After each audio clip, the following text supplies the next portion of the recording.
All right, all right, all right. Um, as you can see, well, sort of. Hold on. The bike is still covered.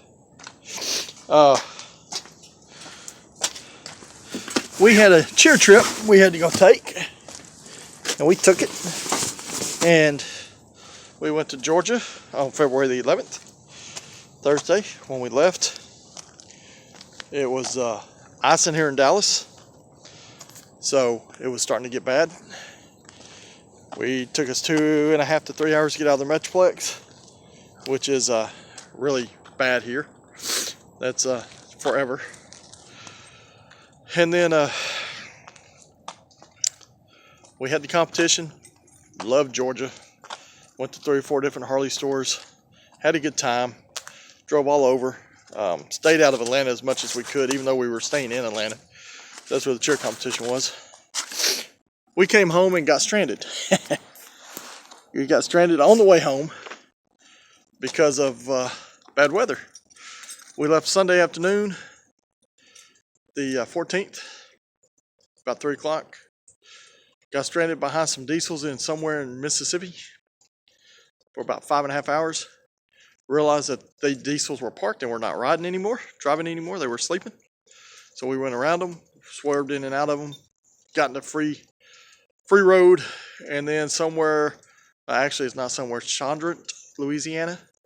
We pulled off to go to the restroom at about 6 in the morning, catch a little cat nap, because we'd been up since 6 in the morning, Sunday. Slept for about 20 minutes, woke up 6:30. The car we'd rented, which was a BMW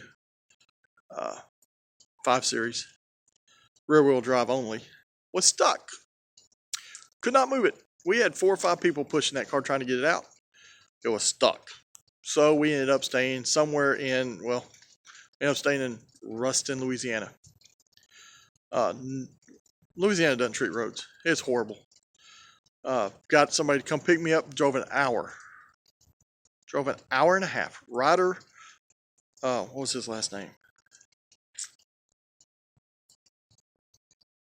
Can't remember. It's on my Facebook page. I gave him a big, huge thank you. He came, drove an hour and a half with his 4-wheel drive truck and a badass dune buggy with the winch to pull me out. We walked up to it, walked right up to the car, got in it, started it, and drove it off. All the ice had melted when the sun came out on Tuesday. We got in the car, drove home. Hadn't started the bike up until today because we still have snow on the ground, although we are thawing out. Hopefully, I got to work all weekend because the school district I'm working for says we have to work all weekend because we have to get schools ready, and we have massive leaks everywhere. They want all the electricians in just in case we have electrical issues.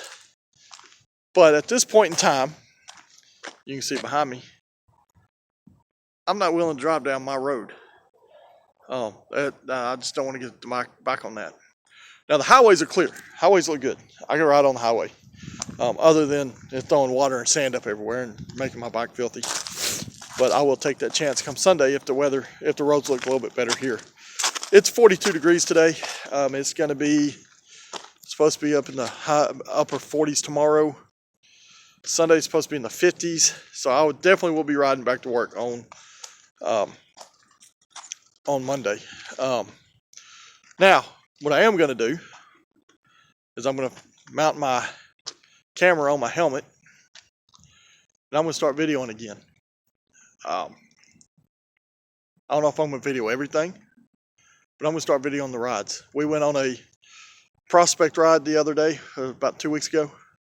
There was 3 of us. We were chasing what they call chasing the squirrels. It was fun. I got to admit, it was fun.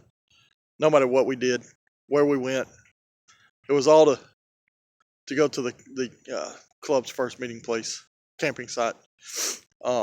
We left at 7 in the morning. It was cold, but by midday it was okay. I think the high was 50 something that day, but it was fun. There were 3 of us on bikes, 4 people total. and we rode bar to bar, and then the third person was on our butt. Rode nice and tight. It was fun. We had a good time.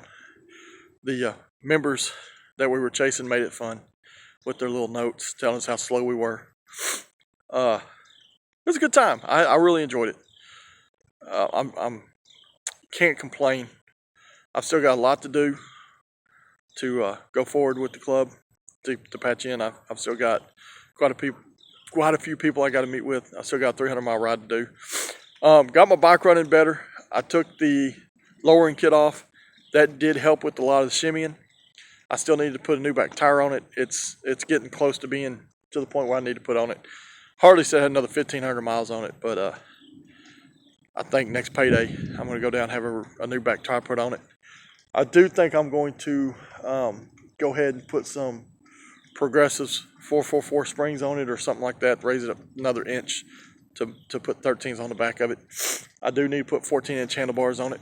I'm trying to figure out what I want to do. That's down the road. Oh, hello. Hopefully the shocks aren't. The ride's so much better since I took that lowering kit off. It's unbelievable. There we go. It's unbelievable how the ride was different. If you have one on there and you don't need it, I would suggest taking it off. Instead of having to run 25 to 35 pounds of pressure in it with me on the bike and then 55 with my wife on the bike, we're running it with 5 to 10 pounds of pressure and with me and my wife on the bike. So I mean, it made a world of difference. I think the back tire will make a huge difference too on the ride. The stereo system is phenomenal. It turned out great. My wife loves it.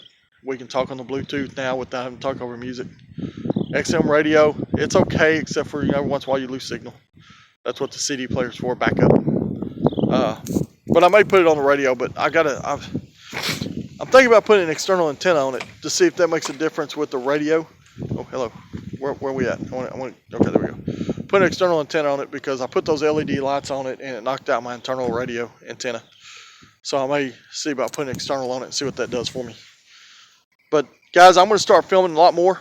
I'm going to share my video also with the channel,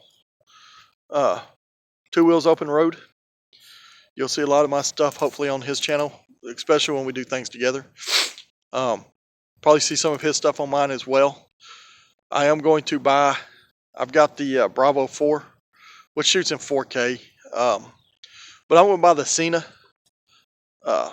cylinder tube or prism tube.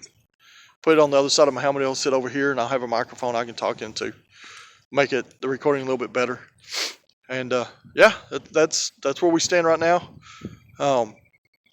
Winter's almost over. Of course, I've been riding all winter. You know, here in Texas, doesn't get too bad. 40s, 50s. We did have a lot of 30 degrees. Now, this past weekend, when I wasn't here, see, I think it was Sunday night, Monday morning, they hit 1 degree here in Arlington, Texas. 1 degree in Texas. Hadn't happened in 100 years. But it did the other night. They were steadily in the single digits and teens for highs over the weekend. I was concerned about my battery because I didn't have it on a tender. I haven't bought one yet. I walked out today, put the key in it, turned it on, cranked it right up, let it run a little bit, get the gas had been sitting stagnant since Thursday in it. Cause I drove the rent car. I drove the bike to work Wednesday before we left. Then we went and picked up the rent car, and I've been driving it ever since. Especially, tell you what, man, them BMWs. I can't afford one, but those things are awesome. I didn't have any problem in the snow in it, other than getting stranded in that one spot. And didn't surprise me. I backed in. So, but look forward to some more videos coming out of me on the bike. More riding videos. Once I get that other camera in, hopefully I can order it in 2 weeks. I'll get that set up so I can talk into the camera. Maybe have some audio on what's going on, where we're going, what we're doing. And start getting some more videos going. Definitely subscribe to Two Wheels Open Road on YouTube. He's only got 3 videos up right now, but they're pretty good. He's still learning, you know, the equipment, getting things going. I believe it'll be, once he gets it going, it'll be a good channel. So, guys, we will start getting more content out just when I ride. I mean, it just may be a ride. Maybe when we do something on the bike. You never know. Maybe get some people together and just go out for a ride together. Video it. Maybe try to get some of the stupid shit we do. Because I'm telling you, with me around, you never know what the hell's going to happen. You know, I flip over handlebars in gravel. That was bad. Oh, that was that was a learning process. When you go head over heels, you know, we're pulling out of a campsite and we're getting ready to go home. First time I've been down on the bike too. That was shortly before I laid it down on October 30th. We were pulling out of the campsite and I was turning right. Had my daughter on the back, the cheerleader, of course. You'll understand when I say of course in a minute. That front wheel hit that gravel doing about 5 miles an hour. And boy, it cocked them handlebars. And I jumped. My daughter knew something was going wrong as soon as I yelled, "Oh shit." She can't hear me. She's up there somewhere. She heard me yell, "Oh shit." And over the handlebars I went. And she jumped off to the right. She landed on her feet. Damn cheerleaders. I went over the handlebars. And I did a complete flip. I'm telling you. If somebody had a picture, I guarantee you my head was straight down, my feet were straight up. I landed with my hands on the gravel and rolled out of it and stood up. My daughter told me it looked something like out of a damn spy movie.